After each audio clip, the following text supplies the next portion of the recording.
Hey guys, John V here from Bone Arena. Right now taking a hands-on look at the just announced LG G2. It's coming here to the US and also abroad.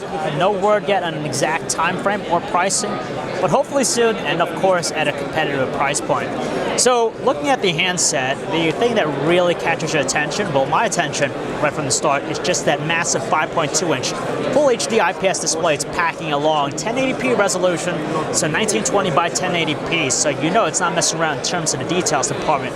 But the more important part about it is just the bezels, how much they managed to trim on the sides, left and right, which is pretty amazing because now instead of a handset that feels like, that looks like it's larger than that would assume to be larger than the Galaxy Note 2.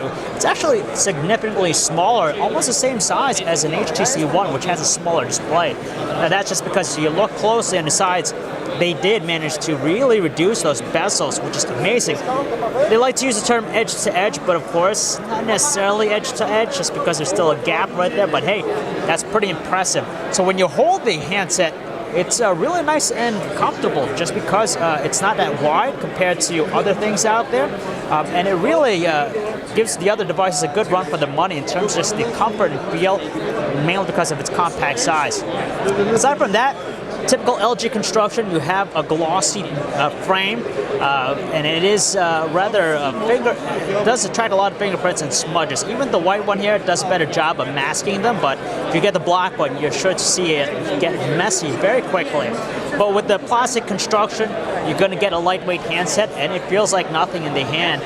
But then again, you know, it doesn't seem to have the most sturdy of structure. You know, of course, metal or glass would be preferred. But then again, it just adds to the overall weight of the device. So very pleasing. You have some rounded corners. It helps to give it a really natural feel in the hand. If we take a look around the handset, so the display 5.2-inch Full HD IPS display. So it is 1080p resolution, great viewing angles, nice sharp details, colors on the natural side, which would you expect out of IPS LCD displays. And its brightness output is mentioned to be around 450 nits, so that's pretty neat. It looks pretty bright, but when I compare it to some other devices, let's say like the iPhone 5, even the Moto X, it doesn't seem as bright for some odd reason, and it's already set to its highest brightness setting. Taking a look around the sides of the phone, they're pretty much clean. You have just your nano SIM slot right there on the left edge. At the bottom here, you have your micro USB port for charging data connectivity, along with the notches right there for the microphone and also speakers. 3.5mm headset jack is housed there. The right side is completely clean, nothing up there. And on the top edge, you just have what's like your IR blaster for its universal remote feature. You can program other remotes to this. Let's say your car garage. You could actually program that into this, and even your TVs. You have your noise cancellation microphone. And in the back, that's where we notice a big change here from what we're used to. So you have a 13-megapixel autofocus camera. It features optical image stabilization, so it helps keep those images nice and clear, even if you're moving your hands. So you're not going to get that much blurring. An LED flash. It features a sapphire crystal lens, which has an anti-fingerprint coating on it, so it's not going to show up. And here's the biggest change here: the power button. Instead of it being on the sides where you normally would find it, or at the top, they made it so it's on the back. So when you're holding the device, your index finger seems like it's going to go over that. So it's a different placement, but hey, it works actually.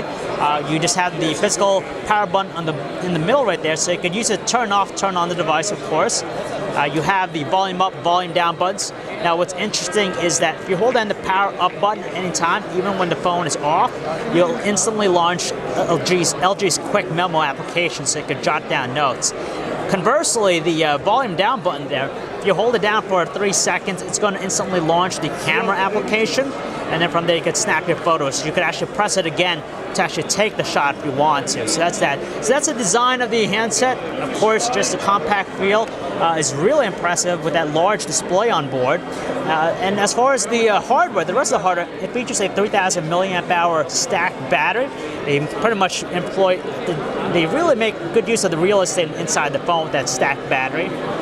You're going to get a 2.26 quad-core Qualcomm Snapdragon 800 processor with 2 GB of RAM. and has 4G LTE, and of course its own custom interface running on top of Android 4.2.2 Jelly Bean. You can tell the performance with that new system on chip, the Qualcomm Snapdragon 800 CPU. It is just snappy like no other. Just like last time, the original Optimus G, we found that to be a really snappy handset, but this is just on the same level. You can see how it's able to track my finger, just navigating across different home screens. Let's see if we could change the wallpaper here. It's something a little bit more graphically intensive. Let's say, for example, feather. Let's hit apply. So now you have that live wallpaper in the background, and you could see it is just still flying. So it doesn't look like there are any hitches to the performance.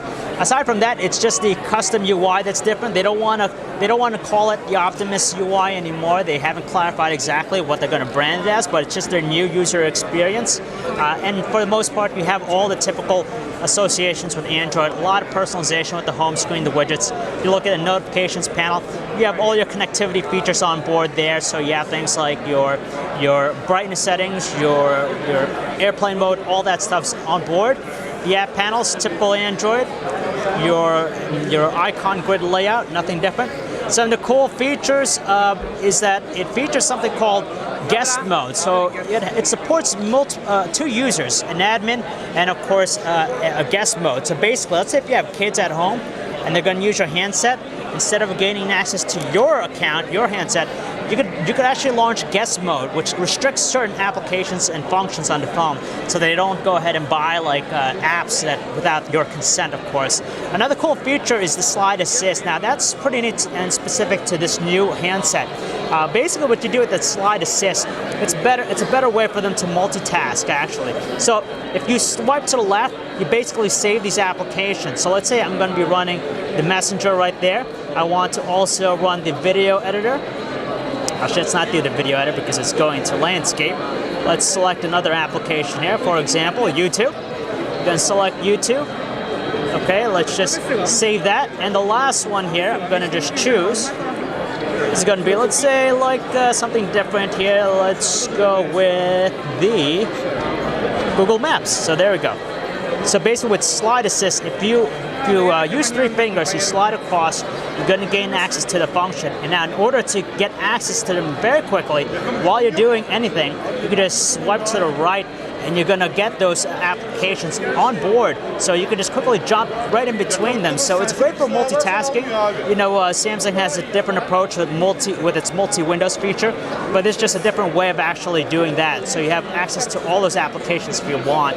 So that's pretty much wraps up the quick hands-on look at the LG G2, guys. Again, it's going to be coming out shortly here in the US, nowhere in pricing, but hopefully soon. So if you want to learn more about this handset, guys, check out our website, phonearena.com. This is John B. Thanks for watching.